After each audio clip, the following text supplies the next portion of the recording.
On n'attend pas la semaine de la Chandeleur, et heureusement pour faire des crêpes. Les crêpes ne se mangent pas qu'une fois par an. Elles font partie de notre culture culinaire, de nos cuisines familiales et de ces plaisirs simples que l'on partage sans trop se poser de questions. Je suis tombé dernièrement sur une excellente vidéo de Tom Cook qui revisite cette recette de crêpes, celle de Monsieur Paul Bocuse.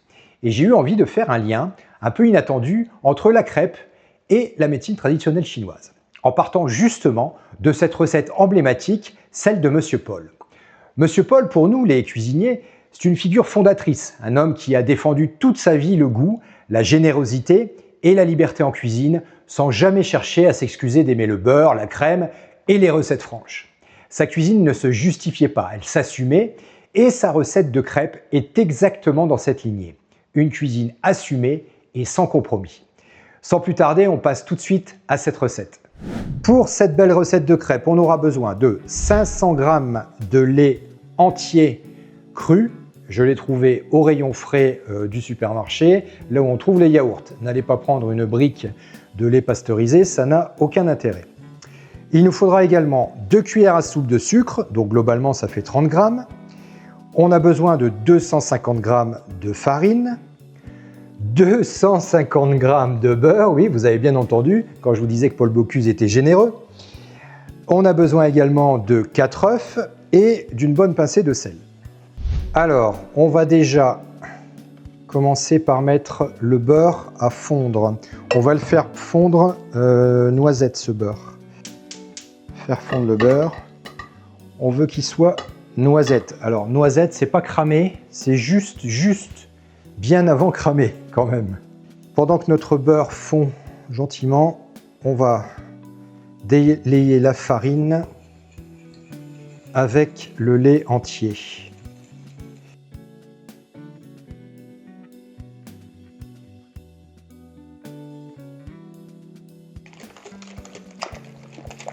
Ben, c'est impeccable les amis, il n'y a pas de grumeaux, je vous confirme. Ensuite, on va y rajouter les œufs. On incorpore les 4 œufs.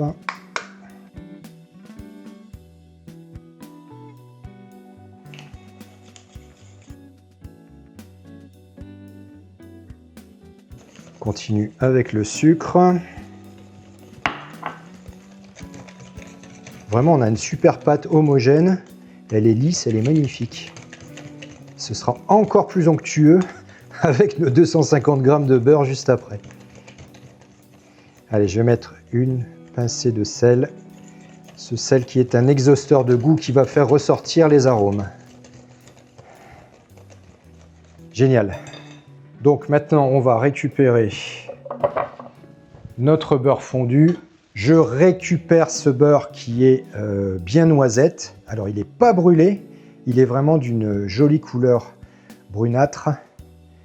Ça, c'est un vrai beurre noisette, c'est ça qu'il faut. Donc, notre beurre fondu, on le met d'un coup. On y va, on remue assez vigoureusement. L'idée, c'est de ne pas cuire les œufs, en fait, les jaunes d'œufs, avec la chaleur du beurre. Là, globalement, ça va. Là, je vous confirme que c'est vraiment très onctueux. Alors, l'intérêt de ça, c'est que pour faire cuire nos crêpes après, on n'a plus besoin de mettre de beurre parce que tout est déjà là. Tout est déjà dedans. La couleur est magnifique. On a une pâte super lisse, sans aucun grumeau en vue. Ça, c'est magnifique. On va faire des très belles crêpes.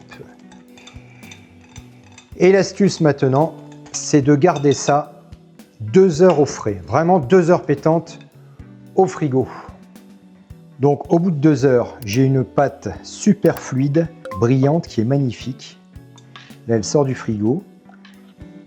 Alors si vous la trouvez un peu trop épaisse, eh bien, vous pouvez rajouter un peu de lait, mais sincèrement, je pense que ce ne sera pas nécessaire. Là, j'ai donc pris une poêle anti-adhésive. J'ai pas mis de graisse, vous imaginez bien.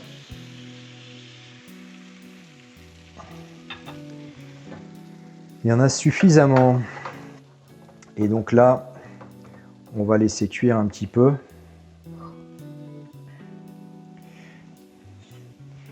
Alors normalement, Monsieur Paul nous disait qu'on ne pouvait pas retourner la crêpe parce qu'avec la densité du beurre, c'était pas possible. Eh bien, on va tenter le coup, les amis. Je pense qu'il faut bien la laisser saisir avant. C'est dommage, vous n'avez pas les senteurs parce que c'est génial.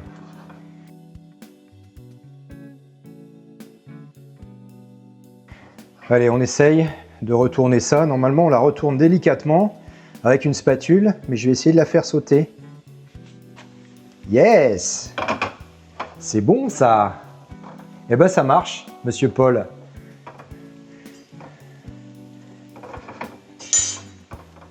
Je vous dis pas, on a l'impression que ça flotte sur la poêle, c'est génial. J'attends de voir le goût en fait. Ça doit être soyeux, ça doit être gourmand, c'est super bon. Pas besoin de mettre du sucre, vous voyez, le sucre a juste suffi pour caraméliser un peu les sucres en fait.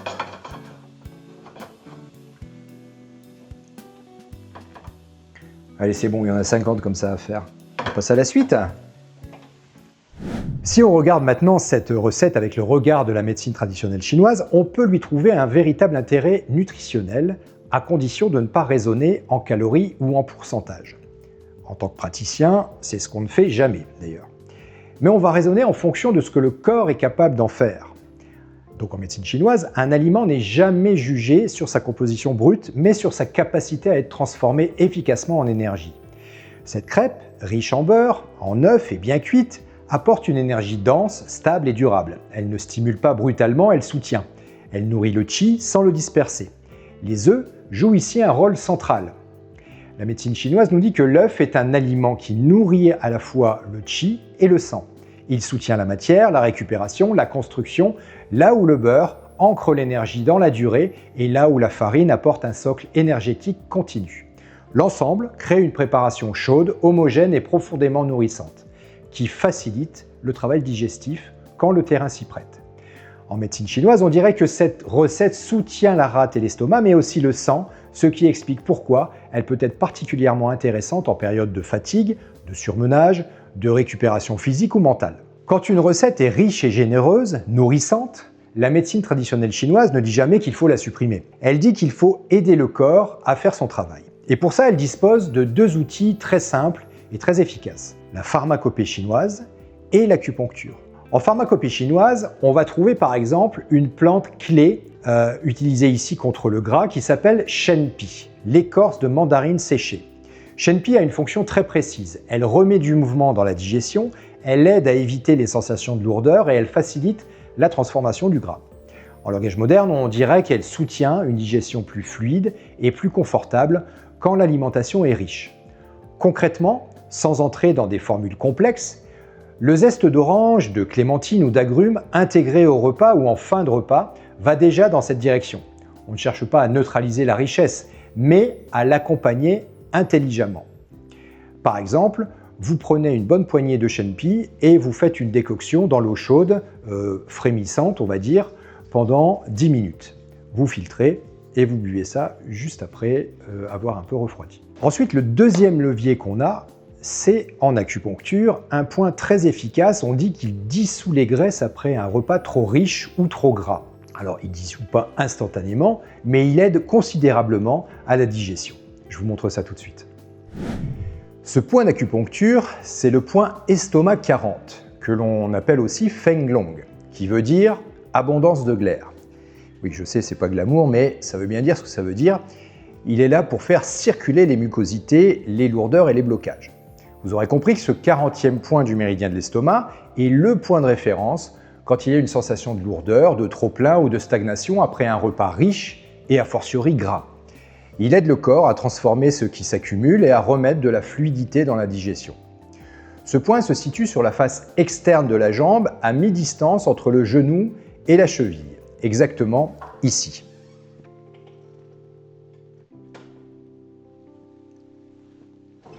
On pique.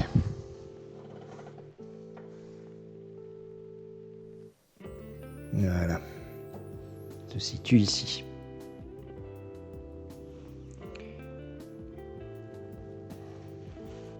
Alors, moi, je le fais en acupuncture, mais en automassage. C'est très pratique aussi, très simple à faire. Une pression ferme mais confortable pendant 1 à 2 minutes en respirant calmement avant ou après le repas. Ça va déjà soutenir le travail digestif. Vous pouvez bien sûr le faire sur chaque jambe, de part et d'autre. C'est donc un geste simple, accessible à tous, qui illustre parfaitement la logique de la médecine traditionnelle chinoise. On ne lutte pas contre la nourriture, on aide le corps à mieux la transformer. Cet itinéraire nutritionnel, le point d'acupuncture, la pharmacopée existent tant que l'excès ne prend pas le dessus. La médecine traditionnelle chinoise est très claire là-dessus. Une énergie dense, consommée sans besoin réel ou sans dépense, peut se transformer en lourdeur, en humidité également, j'en ai souvent parlé. Mais consommée au bon moment, chez une personne active, fatiguée ou en récupération, elle devient un véritable soutien. C'est aussi pour cela que la médecine chinoise ne sépare jamais la nutrition et le plaisir. Le plaisir facilite la transformation. Un aliment mangé avec appétit, mastication et détente est toujours mieux assimilé qu'un aliment mangé sous tension à la va-vite. Et lorsque la digestion est plus lente, la médecine chinoise ne parle pas de suppression mais d'accompagnement, avec des outils simples comme Shenpi par exemple ou l'automassage du point estomac 40 qu'on a vu, pour aider le corps à gérer cette richesse sans la subir. Ce que je trouve intéressant dans ce rapprochement entre la crêpe de Monsieur Paul et la médecine traditionnelle chinoise, c'est qu'on ne parle pas ici d'interdit ni de morale alimentaire. On parle de compréhension, de moment et de terrain. Une crêpe chaude, bien faite, mangée avec plaisir et présence peut être profondément nourrissante, autant pour l'énergie que pour le moral. Voilà, j'ai réussi à faire ce rapprochement et j'en suis très heureux. Et en attendant, eh bien moi je vais manger cette petite merveille. Et si ça t'intéresse également qu'on revisite ce que j'ai pu apprendre à l'école hôtelière ou dans certaines grandes maisons, notamment comme celle de Monsieur Paul, eh bien dis-le moi en commentaire, on pourra retracer tout ça et puis forcément il y aura une vision d'un angle de la médecine chinoise, il y aura forcément un intérêt nutritionnel. N'oublie pas de t'abonner, de liker, de partager et puis en attendant à très bientôt dans ton chi. Ciao.